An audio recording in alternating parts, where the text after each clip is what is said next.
Hello everyone, welcome back to another Monto Fire deck profile with me, Chocobilly. So that is basically what I'm calling any Mono Fire deck now that utilizes Mont Leonis, or focuses on Mont Leonis, because his ability is strong. I am going to start with the limit breaks, then I'll move on to the backups, the summons, monsters, and then finally the pièce de résistance, the forwards. Anyway, so limit breaks, Zac, there's three Mont Leonis and two Little Leela just to fill, but ultimately Mont Leonis is the most important card here. You can utilize Zac in some ways, and ultimately he only ever gets played just to counter a Leo that normally gets played, but still with Jin on the field and Leftia, there is some possibility they could be hitting a little bit higher than he normally would, or use him to finish something off, but ultimately he is just there because he has to be. Mont Leonis is the real key card here, so let's just review his text. When Mont Leonis enters the field, choose one fire forward that costs 3 or less in your break zone, and one fire forward of cost 5 or less in your break zone. If you control 5 or more fire backups, play them onto the field. They gain haste until the end of the turn, but then put one backup you control into the break zone, and he's a limit break 3, so it means that you can cast 2 Mont Leonis, but that is it. No other limit break cards at all, and only 2 Mont Leonises, so bear that in mind. But yeah, 2 forwards of 3 and 5 or less onto the field with haste is pretty crazy. I've gone over him in my most recent card combo show, but yeah, this is one of the ideas I came up with him. So obviously you need to be at 5 backups to be able to utilize Mont Leonis, so making sure you get to those 5 backups is pretty paramount. However, I don't actually run the Miyu fire engine in here because, well, that's all fires backup search really, so I probably should put that in here. However, I have not, because there are other, well, it says other, there's one other way of searching a backup in this deck, but ultimately I never struggled with the cards. I never struggled with getting to 5 backups, because fire generally has a pretty good job of, if you haven't played backups, you can play forwards, and the forwards come onto the field killing your opponent's stuff, so you're generally under no pressure. So I say generally, obviously you can be under pressure because fire's worst thing is fire, or just aggro in general, so if you start to get counter aggroed, then you might have a bit of a tough time. Anyway, so moving on to the backups, we have Ace. So might seem like a bit of a strange choice, but ultimately he is a fire backup in DFF, which means he's searchable off of the light Bartz who's in the forwards. So yeah, ultimately he can enter and deal 5, which is perfectly fine, or if he enters and you pay an additional 3, choose a forward and deal at 9, which again isn't too bad. Obviously with the new Mont Blanc, it's not that great, but I still think it's worth putting in here, and ultimately is a searchable backup if you have to. Next we have Samurai, so we are going to be utilising crystals quite a bit in this deck, so you want as many crystals as possible. They're cheap, they also have the decent effect of increasing the damage dealt to forwards, which I have utilised a few times. Then we've got the Culinarian. Ultimately, free casting a Culinarian onto the field when you're already at 3 backups or more is nice. It also works really nicely when you cast Mont Leonis, because obviously it breaks one of your backups. If you can then just free cast Culinarian to replace that broken backup, that's even better. Auron, a fun card, which again can utilize the fact that a backup has been broken through Mont Leonis, so that backup breaks, you then go to attack with the haste forward. Your opponent tries to kill the forward that would attack that Mont Leonis brought onto the field. You can then back attack Auron, because you now have the free backup slot to be able to protect that. So Auron fits perfectly with Mont Leonis. Also, he is just a 10 card, he is not a DFF card. If you look at Auron and you look at Ace, they have very similar designs. That is because the artwork is done by Tetsuya Nomura, so the designs always look very, very similar, despite they're from different games. And you'll notice this, it started with Final Fantasy VII, which I believe was Tetsuya Nomura's first game, and yeah, you can see it in like the portraits of the Final Fantasy VIII characters, the similar sort of design you see especially here in 10, and any of the DFF or the City of Final Fantasy characters as well. Generally they have this similar sort of design, so bear that in mind. Although ironically this is actually from Kingdom Hearts, if I'm not mistaken, so yeah. Then you got Red Mage, a really, really good card. You're going hasty, means that it's probably worth throwing Red Mage into the deck, because you want to make it so things can't block, and ultimately if you have to, pay 1, dull, discard a fire card, and put Red Mage in the break zone, move something out of the way, that's 8k. I've used that a couple of times before, so yeah, very versatile card, I think is well worth it. Samurai. gets you more crystals. Again, you need those crystals, and ultimately draws you a card if it's your third or less backup, which is also really good for consistency. And then finally, Idlers, to be able to replay fire forwards or 4 or less onto the field, and then ultimately dealing 7k something. Obviously, that means it can replay the multicolor Warrior of Light, which is what it normally gets used with. But you've also got other targets like Onion Knight as well, which is a very good target, considering you get to search something and play that as well. But I'm getting ahead of myself. Then we have backups. Not many backups, to be honest. We have 3 Brynhilders. To be honest, that could probably be subbed for 3 of the 1-cost Fire Ifrit. Fire Ifrit is an Ice Ifrit or Water Ifrit. The 1-cost which does 2 lots of 5k, because ultimately a very, very strong card. The only reason I put this in here is because there are 3 left here. So this card potentially doing 7 is actually really nice, and it means it's more likely to draw you the card. Amaterasu, because it's Amaterasu and it's a really good card. And Bahamut, ultimately being able to deal 10k something, just move something out of the way and hopefully remove it as well. And then Jin, because the damage you're dealing you want to be increased, and most of the time the damage you're dealing is from the forwards you control. Anyway, getting into the crux of it. So if you've seen the card combo show, I talked about, you know, some good cards that work really well. Mont Leonis.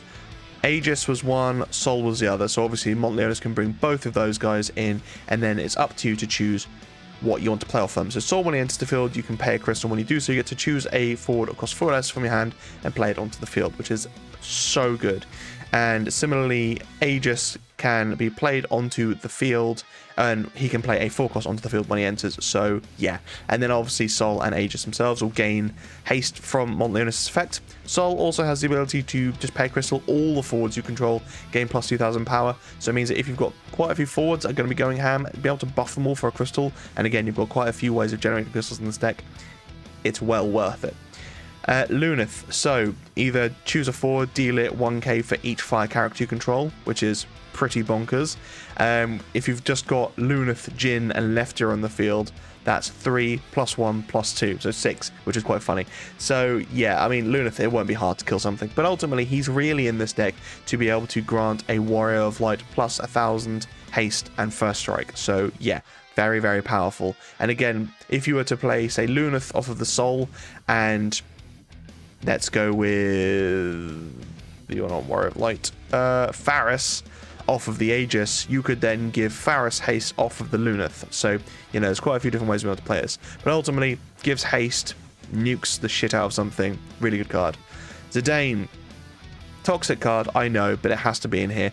And the only way you're going to be able to play it anyway is off of, ultimately, either the Idolist coming in or searching it off of the Onion Knight, because that is basically always the target.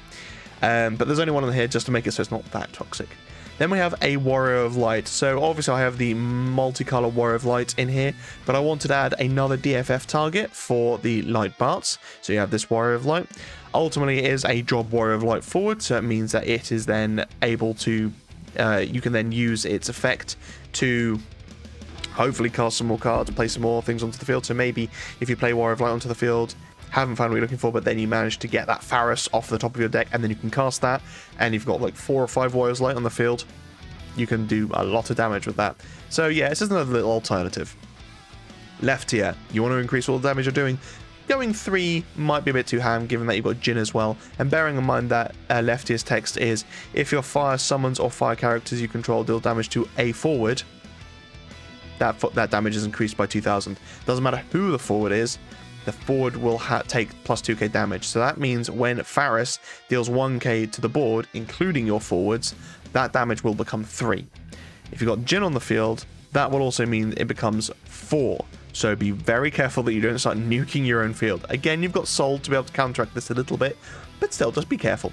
But yeah, ultimately, be able to just nuke stuff even easier with Leftyr is very useful.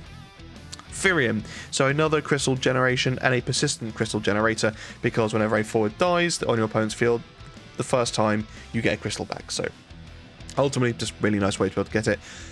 He's not a Warrior of Light, he's a Warrior though, not that matters, but he's DFF, which means he's searchable off of, again, the Barts and the Onion Knight. So you could Onion Knight straight into Firium, deal 7k to something, and then hopefully gain a crystal off of it as well.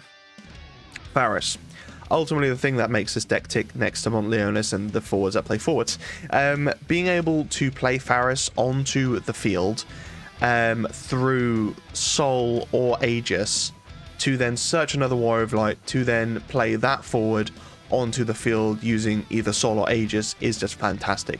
So obviously Mont enters, you then choose Soul and Aegis, you then stack it however you want. Faris enters the field first, you then get to search another Warrior of Light and then play that onto the field with the remaining forwards entry effect. Now just bear in mind obviously that Faris, when she enters, her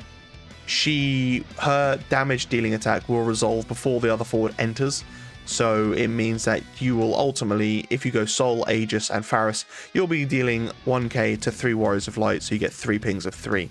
But with Lefty on the field, that's 3 pings of 5, and you've dealt 3k to the board as well, so it becomes a lot more lethal. With Jhin, even more. So yeah, again, be careful of killing your own stuff, but at the same point, you're probably killing a lot of your opponent's things as well. And again, being able to give Faris haste off of the Lunith, or just playing Faris onto the field through Mont Leona straight up is also just generally really good as well. So yeah, you've got lots of options there. Warrior of Light, because it's Warrior of Light, it's hasty, so it could be that you get Warrior of Light off of the Faris, that Warrior of Light gets played onto the field by Aegis. You now have 3 forwards that have haste. Yeah, need I say more? Onion Knight, who's also a Warrior of Light, and that is another reason I put him in here, because ultimately he's a Warrior of Light. He searches things when he enters the field, he gains haste, so you could hypothetically go Soul to play Faris, to search Onion Knight, to play Onion Knight off of the Aegis.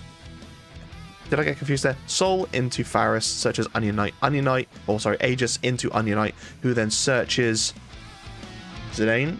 You now have Soul and Aegis with haste, Onion Knight with haste, Zidane with haste, and then if you just happen to have a Lunith as well, you can also give your Faris haste. So yeah, you can go pretty wide, pretty quickly, from just playing Mont Leonis and a couple of forwards in the break zone. That is disgusting. Bart's, again, a Warrior of Light, but also searches any DFF character, so it means that you can search your backups as well. Technically, if there are any monsters, which I don't think there are, you can search them, but he also gains your crystal when he enters, and then you can remove him from your break zone to also get another crystal as well. So again, a persistent searcher, a persistent crystal generator, but also a really good search target. Perfectly on curve, another Warrior of Light to take damage off of Faris, to be played onto the field through Aegis, whatever, you know, there's just so many good ways of utilizing Barts. Aegis, already gone over it. Ultimately, if it made a difference, you could party attack your Barts and something else if you control Aegis, because he has that effect, but chances are that's not happening. And then finally, Jecht, who is not a Warrior of Light, but he is a really, really, really good mono fire card and the perfect Bart's target. If you're at 5 backups, pay 4, play Bart, search Jecht, play Jecht for 1, kill something, probably. So yeah, just really, really good in my opinion, and the perfect Bart's target in mono fire.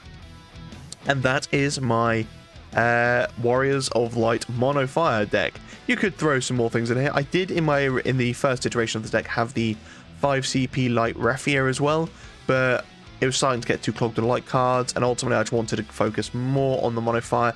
She wasn't playable off of anything either, so just didn't really feel worth it. And then when she enters, you then got to search something. Could play a Lunith, which obviously is really, really nice, but I just wanted to have a bit more consistency, so I took her out. But there's nothing to say you couldn't take out a Bart and then put Refia in here as well. That might make it even more aggressive, because if she does go Refia into Lunith, to then give her haste, to then potentially remove something, that's pretty good. So yeah, there's definitely a iteration of this deck with that. But yeah, let me know what you guys have done with your mono fire decks. There will be another one of these videos right around the corner, which is focusing on the 6 package that I made with mono fire, which is a lot weirder, but actually was better in my opinion. This is more stable, but can be picked apart a bit easier and isn't as aggressive, whereas the 6 engine is more aggressive. But regardless, this deck was so much fun to build and so much fun to play. So yeah, I definitely recommend it. But anyway, let me know what you guys think about the deck. What would you change? What would you swap out? Would you just run, maybe go, well, no, you can't even go dual color, because the point of this is Mont Leonis, right? Technically you could if you ran, no, I was about to say ice, but only ice warriors are light. Yeah. Anyway, thank you so much for watching, guys. Stay safe, be lucky, and I'll see you in the next video.